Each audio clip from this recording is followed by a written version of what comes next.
great Bobby Belt. You ruined the morning show. Don't make me take off my belt. Don't make me take off my belt. We're not. Over to you, Bobby. From one contentious topic to another, from politics to Dak Prescott. More on that in just a second. First off, a quick shout out. Training camp's going to be a little bit different for us this year, as every year when we get the parade of Cowboys players brought to us, Jake Ferguson last year, Tony Pollard, CeeDee Lamb, who is the star of the training camp interviews. They are typically brought over to us by one Joe Trahan from Cowboys PR, who announced over the weekend that he is leaving. But he'll be working continuously with Tony Fay PR, who is a PR group that's absolutely fantastic, and they do a ton to help us out, booking guests and doing some different things. He'll be heading up their World Cup PR stuff. And so he called me over the weekend to tell me, we're finally going to get you to fairly cover soccer. Like, now that this is going to be my job, I'm going to make sure that you fairly cover soccer. And I had to tell him I'm a big fan of the old checkered ball. Always loved it, as us football heads call it. And so congratulations to Joe Trahan, a big change over in the Cowboys PR department. He had spent half his life there with the Cowboys, and he's moving on to greener pastures. Very disappointed. One of the things I look forward to every training camp is the inevitable Shan and Joe fight. Oh, yeah. That I was looking for. Last year, they both separately told me, because that's the first year I've been out there on the show. Obviously, I was there the previous year doing the Cowboys stuff, but that's the first year I've done the show out there. And they both separately told me on the same day about how, oh, yeah, we just basically bicker with each other for like 48 hours. And by the end of it, we're like, oh, that was pretty good. Good camp, guys. And like how they're like the odd couple, but it works. They're always in the end. They're always so happy with each other, but they bicker along the way. Yeah. Like last year, I remember there was one guest, I won't say who, but I remember there was one guest we first got that Sean and Joe went back and forth, text about like, hey, come on, get us a bigger day, bro. What are you doing here? So congratulations to Joe. He has always been fantastic. So training camp will be a little bit different for us this year. When we get to training camp, is this the most important position group again this year? Is just quarterback? Is there anywhere you're going to have your eyes on more? Offensive line maybe with all the changes, or is what Trey Lance is doing, what they're managing Dak's workload like if he doesn't have a long-term extension, is quarterback the top priority this year? Offensive line, according to you last night. Well, offensive line, because, you know, that list that came out, you know, the Cowboys did not have an offensive tackle in the top 10 or the honorable mentions or the other receiving votes. That was 26 players, Bobby. Well, I mean, look, here. That tackle. Now, that to me, that's kind of scary. But, I mean, there's also Terrence Steele's coming off of an injury. He was considered one of the better right tackles in the NFL before that. Left tackles are generally going to be the bigger one. But, I mean, the left tackle of the future is a rookie. So, correct. I mean, you're not going to have anybody up there yet before they play a snap. But, yeah, I mean, like, look, I always, to me, I'm there for one reason. That's just to check out the quarterback. That's generally me. And you know, we've talked about this. Archer brought this up because, you know, they have to do let's take a look at the first-round draft picks and see how they're doing. And the same answer when it comes to offensive lines. You really can't evaluate offensive line until the pads are on. Yeah, I mean, and the pads are only going to be on a handful of times. First padded practice while we're out there in Oxnard will be the first chance anybody really gets to evaluate Tyler Guyton or Cooper Beebe or any of those guys. Running backs, corners. Corners. Like, I feel bad. We have not talked enough about Stephon Gilmore being unemployed. I know. We have not talked enough about this. We actually, it's funny you mentioned that because last week we actually mentioned Patrick Peterson. How many times did you hit the? I hit it a couple of times. I'm not used to it yet because I wasn't here when you guys came up with this thing. Yeah, the crutch bell. I had to. I did have to hit it a few times. The Patrick which Peterson, one Tolo has said he has another crutch thing that he does, and we have not picked up on it yet. Do you want me to tell you what it is? No, I know it's like when you finish sentences, you say them like 400 miles an hour, and like you can't really hear you enunciate words at the end of sentences. Yeah, tell me. Ultimately. Okay. Ultimately, I think what this happened, I say ultimately a lot. And I noticed it first, and then a listener texted it and was like, crap, that means that other people hear it. So ultimately funny and interesting. Yep. So there we go. Okay, so we are 8 broadcast days away from our trip to Oxnard. Ultimately, you're not funny or interesting. And ultimately, I'm very funny, and you know that's true.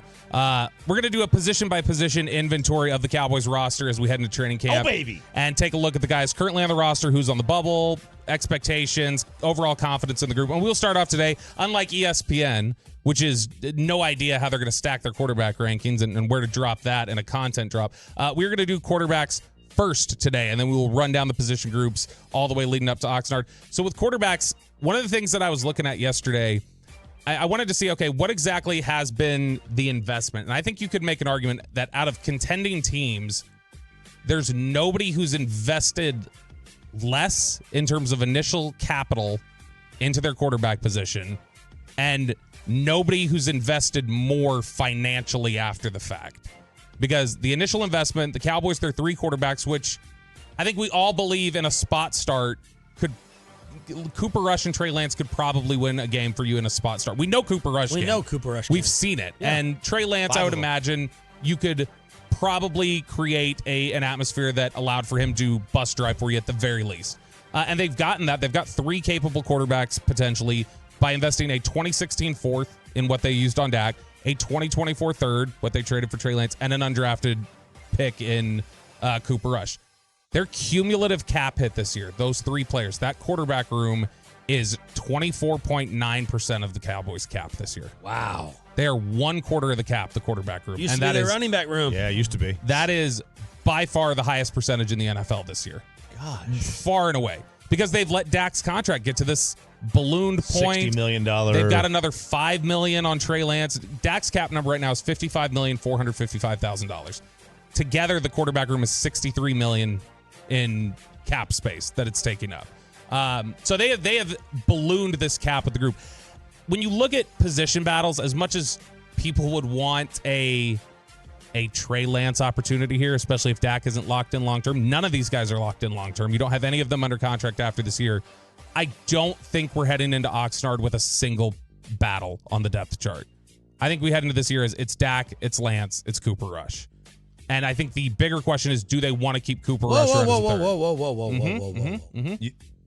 You're surprised that Lance is ahead of Cooper? Yes. Not that he's ahead of him, but that it would be solidified to me. Or in general, that he's even ahead of him on the depth chart right now. That he's ahead of them. He took all of the first team reps that Dak would sit out. That doesn't during mean minicamp. that means like we just want to get you reps. They want to see him. They want to see him. You need to grease the wheels a little bit. So, game 1. Mm-hmm. Then you're telling me that the number 2 quarterback in the opener is going to be Trey Lance? That's what I think. Yeah. Okay. And I think you're going to be wrong. Ooh, a bet. Here's a bet for us. I think the bigger question is, does Cooper Rush, do they decide to keep 3 quarterbacks? That was my question. Are they even so if Trey Lance is going to be the number 2, do they cut Cooper Rush? Does he make it through camp? Is Cooper Rush under contract? No. Not after this year. I was about to say, because then this is the Frugal final Jones definitely going to keep him around. They ain't going to pay him to do nothing. But I mean, you have to Salvation Jerry. Yeah. I'll look at his contract real quick. The red kettle campaign with that red hair. Cooper Okay, Rush. no contract? None of these guys are under contract after this year. Dak, Trey Lance, or Cooper Rush. They're all out. Okay. And that's the only way I believe that Trey Lance could be the backup for the opener would be because like we need you to do this. We want you to win the spot. He's not going to win it off performance and training camp. I don't believe. I'll say this: week not 1, off meritocracy, Romo. Week 1, if Dak does not have an extension, and the Cowboys are still trying to pressure him to, do you think they could reasonably pressure him with having Trey Lance as the 3rd quarterback?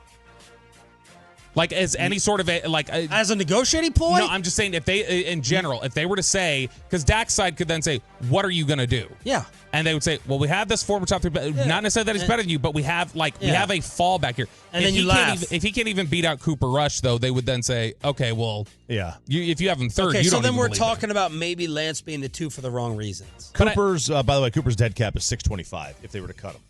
So that's nothing. No, it's negligible if they decide to walk away from it. But Trey Lance in general, I think you are talking about. But hang on, let me just be clear. Your life is on the line tomorrow, and Trey Lance or Cooper Rush are going to be your quarterback. You die if you lose the game. Who's your quarterback, RJ? Oh, I would take Cooper Rush. Who's your quarterback? Probably Rush because I know they can win with him. That's my point. I know they can win with him, but you could also look at it as, do they take the Tom Moore philosophy? If Dak goes down, we're effed, and we don't practice effed. Like, I mean, it's the same sort of where it's just, okay. That with Manning? You can spin and pick it. Like, either one, it's not going to matter because we're going to Whatever. All those things aside, I'm just saying, the better quarterback today that I would trust is Cooper Rush. Well, that's what I know. Like, I know that Cooper Rush can win games. I don't know that Trey Lance can for sure. Right. So that's just... I want Trey Lance to be the 2. I think Trey Lance... I want Trey Lance to ball out in Oxnard. Trey Lance is a more talented quarterback than Cooper Rush. And so what I'm saying is that... So am I. I think that long term, there's a better... If you told me Dak went down week 1, not just who's going to win a game for him tomorrow. If you told me Dak went down week 1, who do I think... For how long? Season. He's out for the year. I'm if he's out for the year, I'm playing Trey Lance. I'm playing Trey Lance 100%. I'm gonna play Rush for the first 5 games. Once I'm 1-4, then I'll turn it over to Lance. See. But what if I go 4-1? See, I think that's Like Cooper last Rush. time. Yeah, there's the issue, and this is again. I mean, there's a ceiling with Cooper. Yeah.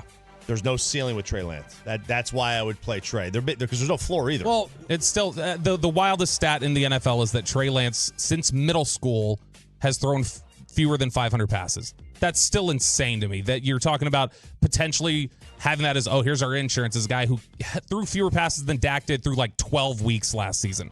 All right, so that's the quarterback room right now. No additions to it. I think there's very little competition. If you're talking about a confidence level, just really quickly, 1 to 10 confidence level in the group, not just the starter quarterback group, I think I'd have them at a solid 8.5 right now heading into this season. Definitely.